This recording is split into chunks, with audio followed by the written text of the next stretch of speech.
Good morning. Sunday morning.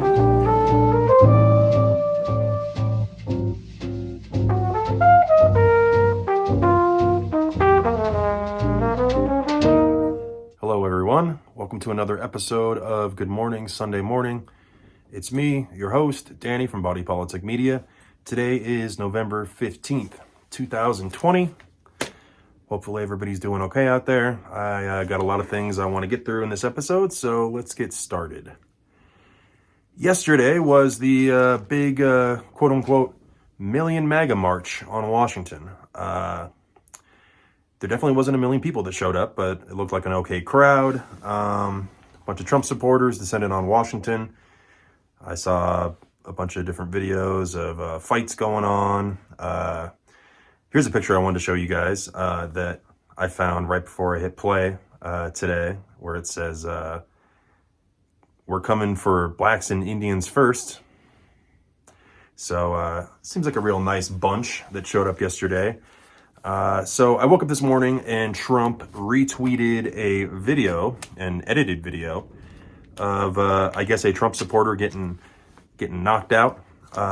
It was originally posted and edited by Andy No. If you guys aren't familiar with Andy, in my estimation, he's basically like the personal cameraman for the Proud Boys.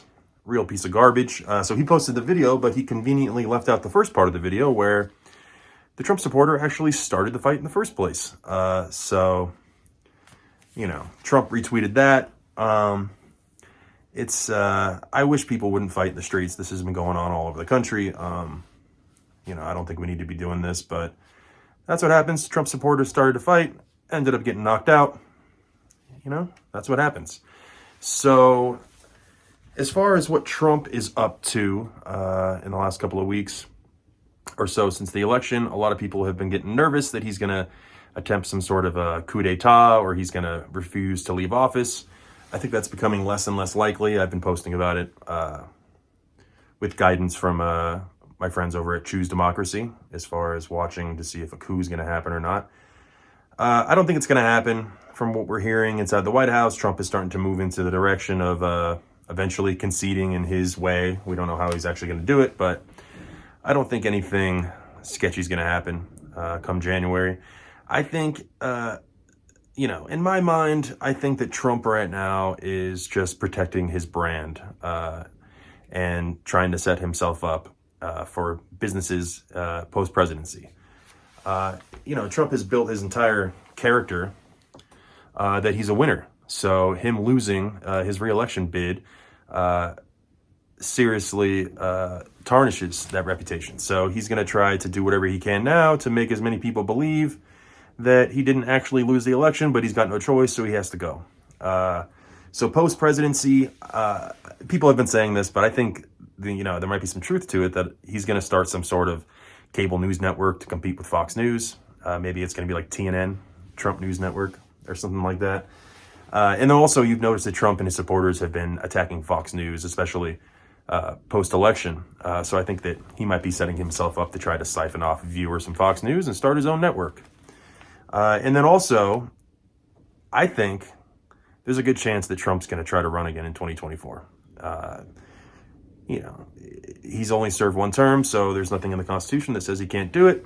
I think he's going to try to run again. And if he does, I don't see anybody in the Republican Party beating him for the nomination, at least. As far as if he'll become president again, who knows? We don't know who the Democratic president's going to be or the nominee at that time. So, but I'm pretty sure that Trump's going to set himself up to run again. So look out for that. So next, I wanted to talk about the two Georgia Senate runoff elections. These are very important. Some of you may know why. They're both going to be on January 5th. So that's right after the new year. We have the two Democrats running are Jon Ossoff and Reverend Raphael Warnock. And these are very important because it can potentially decide the balance of the Senate, which has major implications for what sort of things Joe Biden and the Democrats will be able to get done in the next 4 years. So taking a look at the candidates, first, Jon Ossoff. He seems to be a real centrist, corporatist Democrat. Nothing to get excited about. Raphael Warnock seems to be a bit better. I have to look into him more. But my first thoughts are, and this is something that people have been talking about a lot, that they were afraid that if Joe Biden wins the election, then everybody's going to, quote unquote, go back to brunch. So I think that these two Senate races are going to be the first real test of the, quote unquote, brunch effect. So Joe Biden won Georgia. So if everybody shows up, the Democrats have a decent chance of winning both these seats. But I don't want to make any sort of big prediction, but the Republicans, I think the Republicans might win one or two of these seats. It's hard to tell, and we'll know more as things unfold over the next couple of weeks. So watch out for the Georgia Senate races. Those are very important. Next, and this is an interesting story out of Florida.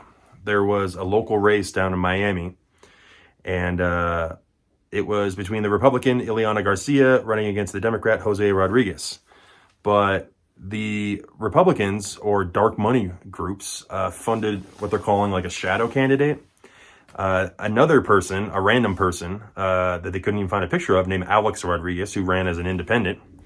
And if you'll notice, he has the same last name as the Democrat that ran.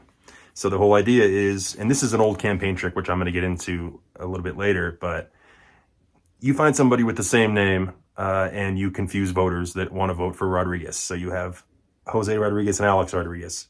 So it worked because the Republican won this race by 31 votes. Very close.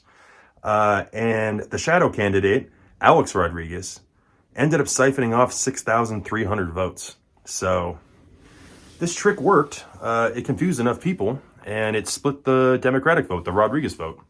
And so this has historical precedent involving this guy back here, old Jack Kennedy. When he first ran for the House, in 1946, JFK, in his first election, he was running for the House in Boston. And one of his opponents was an Italian named Joseph Russo. So Jack Kennedy's father, good old Joe Kennedy, had a genius idea of going and finding another random person with the same name, Joseph Russo, and paying to put him on the ballot. I think he was like a plumber or something. So the idea was to confuse voters and split the Italian vote. You had Kennedy, Joseph Russo, and Joseph Russo. So it split the Italian vote, and JFK got elected to the House in his first election. And fast forward 14 years later, he became president of the United States. So what happened down in Florida, it's an old campaign trick. And this is something that definitely has historical precedent. So I want to try to make this episode a little bit shorter. If you noticed in the last couple of weeks, the episodes are so long, they won't upload. I have to split them into two, so I don't want to do that. So these are the things that were on my mind this morning. I want to thank everybody for tuning in again. I've been really enjoying doing these episodes. I'm going to do them every Sunday. So I'm glad that everybody likes it and is watching. So I suppose that's it. Everybody stay safe out there. I love everyone, and goodbye from Montana.